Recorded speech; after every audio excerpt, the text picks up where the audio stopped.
Salve, salve, senhoras e senhores, meninos e meninas, garotos e garotas, jovens existentes, professor Luciano, Geografia, e hoje vamos dar sequência aos nossos estudos, a construção de conhecimento dentro da disciplina, como já pontuado, de Geografia. Mais precisamente, estudaremos hoje o tema Os Grandes Domínios Climáticos do Brasil. A nossa aula vai abarcar os fatores climáticos no Brasil. Eu quero dizer a você que fica proposto continuadamente o desafio para que você apresente um comportamento proativo, resolutivo, para que você seja cada vez mais esforçado diante desse cenário em meio à pandemia e aulas remotas que se apresenta a você, a nós, situações de dificuldade que você está se deparando, mas tenho plena convicção, certeza que você, com esforço e fé, vai vencer. Nós vamos vencer. E não se esqueçam que a geografia, como disciplina escolar, oferece sua contribuição para que alunos e professores enriqueçam suas visões, suas representações sociais e seu conhecimento sobre as múltiplas dimensões da realidade social, natural e histórica, entendendo melhor o mundo em seu processo ininterrupto de transformação e mudança, assim como o momento atual da chamada mundialização da economia. Por exemplo, hoje se monta uma loja, um site na internet para atender quem? Qual público? Por exemplo, o mundo todo. Vamos lá, todos juntos, então, discutir os fatores climáticos do Brasil? Bem, eu quero pontuar com você de forma inicial os grandes climas brasileiros, a classificação climática do Brasil: equatorial, tropical e subtropical. O equatorial úmido, tropical semiárido, tropical de altitude, tropical úmido e o subtropical úmido. Bem, gravem, por enquanto, equatorial, mais próximo da linha do Equador, vai descendo um pouquinho em direção aos trópicos, tropical, e abaixo do Trópico de Capricórnio, o clima que nós denominamos de subtropical. Então, está indo mais em direção ao polo, né? Então, saiu do trópico, está indo mais em direção ao trópico, certo? Subtropical, úmido. Bem, eu gostaria que você compreendesse, que você tivesse junto comigo aqui no raciocínio do seguinte: nós estamos discutindo hoje os fatores climáticos do Brasil. Vamos relembrar os fatores climáticos, os fatores estáticos e os dinâmicos?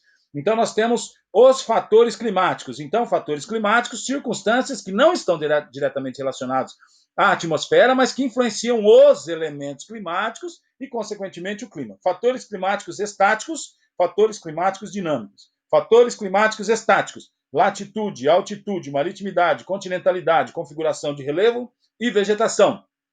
Fatores climáticos dinâmicos: massa de ar, correntes marítimas, fenômenos meteorológicos como El Niño e a Lanina, e a ação antrópica, mudanças efetuadas pelo nome. Citamos, então, fatores climáticos estáticos, citamos fatores climáticos dinâmicos. Comigo aqui na tela, os fatores climáticos do Brasil. Temos aqui item 1, 2 e 3. O item 1, os fatores climáticos mais atuantes na determinação dos climas brasileiros são latitude, altitude e as massas de ar, como já pontuado, né? 2, o Brasil apresenta uma grande extensão norte e sul, e dessa forma uma grande extensão latitudinal, o que determina, se verifica a influência da latitude na sua configuração climática, certo? Então, estou mais próximo da linha do Equador, uma latitude menor, saio da linha do Equador e vou indo, vou caminhando em direção aos polos, né, ao polo sul no caso, aqui na foto, nós vamos tendo uma latitude maior a latitude, mais em direção aos polos, é uma tendência o que do clima ser mais frio. Aqui nós temos uma figura, né? Aqui está dizendo assim no item 3, a latitude tem um papel fundamental na caracterização climática de um determinado local. Observe no mapa e na tabela abaixo a localização e a variação das médias térmicas de cidades litorâneas, ou seja, cidades com altitudes menores que 100 metros, porém com latitudes diferentes. Então aqui nós temos Teresina, que está mais perto da linha do Equador, um pouquinho mais longe de Salvador, um pouquinho mais longe de Florianópolis, um pouquinho mais longe de Porto Alegre. Vamos pegar Teresina e Porto Alegre, tá? Teresina está mais perto da linha do Equador, então, média de temperatura 27,4. Porto Alegre, tá? Está mais longe da linha do Equador, né? Passou o Trópico de Capricórnio, está mais lá embaixo, Porto Alegre, média de temperatura 20 graus, ou seja, está mais longe da linha do Equador, está indo mais em direção ao polo, é uma tendência da temperatura ser mais baixa, é uma tendência da temperatura ser mais baixa, tá? Aí agora nós temos aqui alguns mapas, né, nos mapas que os senhores vão poder observar, né, as variações médias de temperaturas mínimas no Brasil durante as 4 estações do ano, Note que as latitudes mais distantes da linha do Equador apresentam temperaturas médias menores em relação à porção do território que se encontra mais próximo da linha, né? Então, os senhores estão observando, aqui é um mapa com colorações, certo? E as colorações vão mudando, vão se alterando, e, consequentemente, o senhor pode observar no mapa o quê? Quanto mais longe da linha do Equador, mais em direção aos polos, é uma tendência da temperatura ser menor, tá? Está mostrando as quatro estações do ano. Outro fator climático relevante, diz assim no item 5, para a compreensão dos climas brasileiros é a altitude. Então, tem uma tendência de quanto mais alto o local, menor se a temperatura. Mais alto, menor se a temperatura. Constata-se a sua influência principalmente na região sudeste e sul do país, comigo aqui na tela. Aqui nós temos, por exemplo, uma variação da temperatura média em cidades das regiões sul e sudeste como resultado da ação da altitude. Aqui nós temos Belo Horizonte, Vitória, Curitiba e Florianópolis, tá?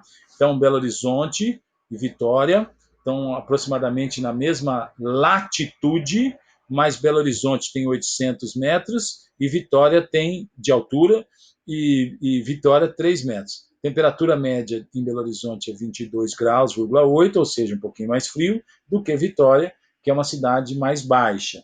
Da mesma maneira, nós temos aqui Curitiba e Florianópolis, estão nas latitudes muito próximas, certo? Curitiba tem 934 metros, Florianópolis 3 metros de altitude, ou seja, Curitiba tem uma tendência a ter uma temperatura menor, certo? Por quê? Porque a altitude também influencia. Latitude, quanto mais em direção aos polos, tendência de ser mais frio. Quanto mais próximo da linha do Equador, tendência de ser mais quente. Altitude, quanto mais alto, uma tendência de ser mais frio.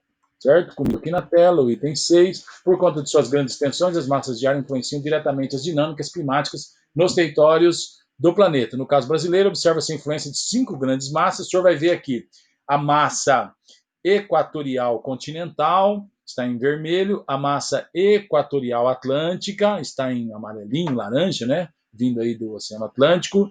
Nós temos a massa tropical continental, está em rosa, não é? Pegando aí mais a parte sul do país. Nós temos a massa polar atlântica, vindo ali do sul, literalmente, né? Subindo o Brasil. E nós temos a massa tropical atlântica, vindo ali em direção ao sul, está pegando ali sudeste e sul, né? Mas está vindo do Oceano Atlântico. Cada massa tem uma característica, né? Então, massa equatorial continental quente e úmida, tropical atlântica quente e úmida, equatorial atlântica quente e úmida, tropical continental quente e seca, tropical continental, essa que tem rosa, quente e seca. E a massa polar atlântica, tá? Ela está vindo aqui do sul, né? Massa fria e úmida. Essas massas influenciam, certo, na dinâmica do clima. Acabamos de dizer o quê, gente? Não vamos nos esquecer. Nós temos fatores climáticos estáticos, latitude, altitude, maritimidade, continentalidade, configuração do relevo e até a vegetação. E nós temos fatores climáticos dinâmicos, massa de ar, correntes marítimas, fenômenos meteorológicos, né, como citamos El Niño e La Nina, e a ação antrópica do homem. Aqui comigo na tela, aqui nós temos umas...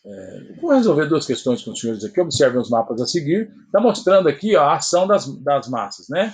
Aqui nós temos, então, massa equatorial continental, massa equatorial atlântica na primeira figura, massa tropical continental e massa tropical atlântica na figura A, em verão. E na inverno, massa equatorial continental. As mesmas massas, na realidade, tem uma massa a mais, que é a massa polar atlântica, que está influenciando a nível de inverno, né? Aí vem a pergunta, na verdade. A dinâmica das massas de ar é um dos fatores que explica a caracterização climática de uma área. Estamos estudando o quê? Os grandes domínios climáticos do Brasil. Mais precisamente, os fatores climáticos do Brasil, já repetido por senhores insistentemente, né? A leitura e a interpretação dos mapas indicam que o clima no território goiano, você precisa saber onde é que se fica localizado Goiás, né? É influenciado pela atuação da massa. Qual massa que influencia? A equatorial continental. Equatorial continental, letra E. A equatorial continental no verão e tropical atlântica no inverno, equatorial continental no verão, você está vendo aí, certo? Ela seguindo ali, está em vermelho, né? E a tropical atlântica no inverno, você está vendo ela em verde, vindo, influenciando ali onde está a localização de Goiás. Vou repetir, vou seguir com vocês aqui. Questão de número 2, para a gente estar encerrando esse nosso encontro, né? Nessa terça-feira, as áreas de instabilidade que se deslocaram pelo norte da Argentina devem chegar ao Brasil a partir da tarde e voltam a provocar pancadas de chuva no oeste e norte do Rio Grande do Sul, no centro-oeste de Santa Catarina e no oeste do Paraná e no sul do Mato Grosso do Sul, onde tem-se uma massa de ar quente e úmida. Qual que é a resposta certa? Né? Então, o texto acima refere-se à previsão de tempo para o dia 15 de nove de 2009, realizado pelo Centro de Previsão do Tempo e Estudos Climáticos do Instituto Nacional de Pesquisas Espaciais. Levando em consideração os dados apresentados, assinale a alternativa correta. A frente polar atlântica, então a massa polar atlântica, né, principal área de estabilidade da América do Sul meridional, é responsável pelas chuvas previstas no texto. Massa polar atlântica, aquela que está descrita em roxinho aí no seu mapa, que está vendo o quê? A massa polar atlântica, não se esqueçam, ela é uma massa fria e úmida. Se origina onde? Na Patagônia, sul da Argentina. Eu quero agradecer a você pela companhia, muito obrigado e até mais.